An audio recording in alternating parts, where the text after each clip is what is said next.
Há quem passe pela existência sem sentir dores, sofrimentos, rupturas ou qualquer tipo de desconforto.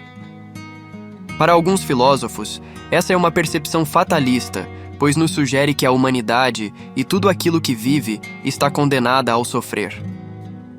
Porém, afirmamos que isso não é um problema em si, pois as dores, como diria Siddhartha Gautama, o Buda, é uma forma de adquirirmos consciência. Nesse sentido, será que por detrás de algumas marcas que a vida nos traz, não há um aprendizado, uma forma de ressurgirmos mais fortes e íntegros a partir da experiência vivida? Pensar nesses aspectos nos levam a uma busca mais profunda, pois devemos mergulhar no sentido da dor, na forma que encaramos esse desconforto e, se for possível, em como podemos usá-la ao nosso favor. Sem dúvida, não podemos pensar nessas questões sem lembrarmos do budismo, uma vez que Buda foi um dos grandes investigadores dessa questão. A dor, como já apontamos, seria uma espécie de fato da natureza, algo que é inerente a qualquer ser vivo. Assim, a primeira grande síntese de Buda é que a dor existe. Entretanto, sabe-se que na natureza não há vácuo, ou seja, nada existe sem um propósito ou finalidade. Dessa forma, pensou Buda, é provável que haja um sentido para a dor. Mas qual seria essa finalidade? Pensemos na dor física. Ela, de maneira objetiva, é um sinal que alguma região do nosso corpo manda para o nosso cérebro para indicar que há algo fora do normal. Quando encostamos nossa mão em uma panela com água fervendo, por exemplo, a dor nada mais é do que o aviso de que sua mão precisa sair daquela situação.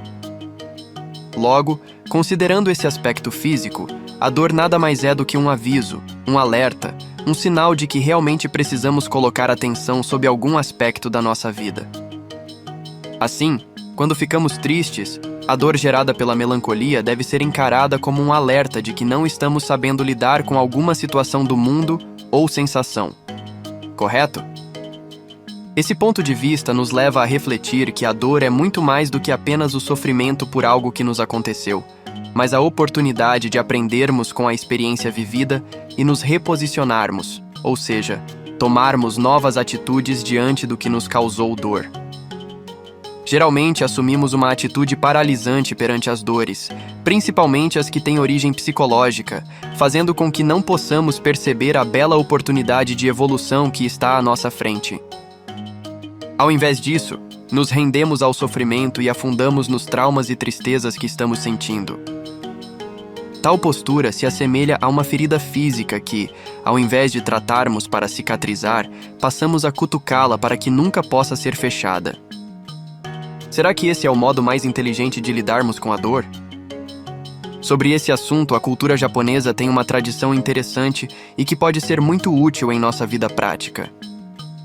Estamos falando da arte do kintsugi, que inicialmente nada mais era do que uma forma de reparar algum objeto quebrado, mas ao longo do tempo acabou se tornando uma grande filosofia de vida. O kintsugi consiste basicamente numa técnica de reparo de cerâmicas quebradas, porém o detalhe dessa técnica está no material usado para fazer esse conserto. Conhecida como carpintaria de ouro, a técnica surgiu no Japão feudal com Ashikaga Yoshimasa, que enviou uma tigela de chá chinesa danificada de volta à China para reparos.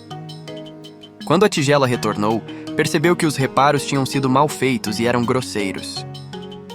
Ainda insatisfeito, Ashikaga levou a cerâmica para artesãos japoneses que aplicaram a técnica de preencher as ranhuras com resina e ouro em pó, dando o aspecto final de fios de ouro pela peça. Assim, a peça, que outrora estava danificada, agora tinha em suas rachaduras uma bela decoração dourada, que realçava seu valor e tornava nobre aquilo que um dia foi um defeito. Segundo a tradição, disse que os artesãos usaram essa técnica porque não tiveram coragem de se desfazer da peça original, e encontraram um modo de valorizá-la ainda mais. A partir daí, surge toda a filosofia dessa técnica japonesa. Exatamente o ponto onde a cerâmica quebrou, seu ponto fraco, por assim dizer, foi onde eles enriqueceram-na, colocando o ouro. O que era fraqueza e defeito tornou-se o mais belo, o ponto de destaque da peça. Essa mesma ideia deveria ser vivida por nós, sobre nós mesmos. A arte do kintsugi nos ensina a reconhecer a beleza das nossas cicatrizes. Nossos erros, nossas falhas, nossas quedas podem nos tornar mais fortes, podem nos enobrecer, nos enriquecer de valores humanos.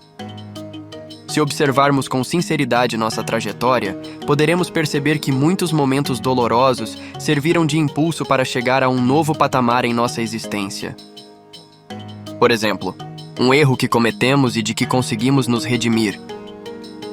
Ou a consciência adquirida após um esforço tremendo que nos gerou medo, ansiedade e outra série de tensões.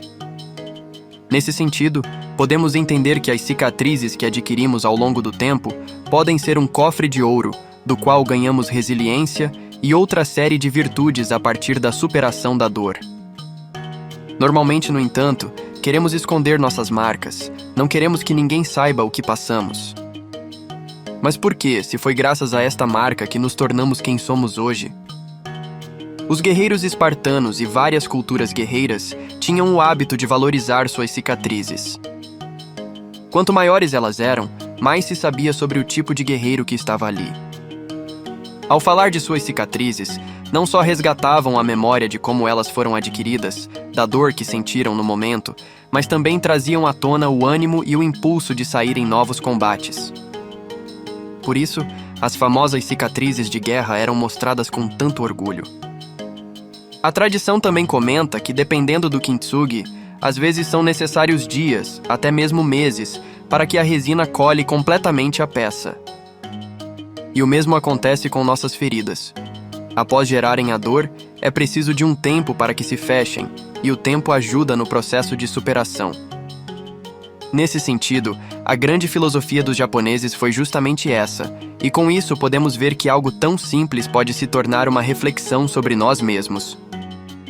Temos poucas ou muitas linhas de ouro em nossa alma? Tudo o que foi quebrado foi consertado? Ou ainda temos fragmentos soltos dentro de nós? E por mais bela que seja essa filosofia, hoje já se perdeu muito dela. Existem diversos tutoriais na internet ensinando a como fazer seu kintsugi em casa. Você escolhe uma peça de que gosta, quebra de propósito e depois faz a aplicação. Mas dessa forma se perde todo o seu significado, não é mesmo? Torna-se uma prática superficial, voltada só para a decoração, e não mais uma forma de reparo e cuidado com a peça, sem nenhum respeito à tradição. Assim como as cicatrizes da pele são formadas após a resposta do corpo a uma reação inflamatória, as cicatrizes de nossos pensamentos e emoções foram formadas em resposta a uma ferida interna que tivemos. Elas são o resultado de muito aprendizado, muito movimento e da busca pelo equilíbrio. Que possamos olhar sempre para elas e reconhecer a beleza e o valor delas, assim como reconhecemos o valor do ouro nas tênues linhas da cerâmica.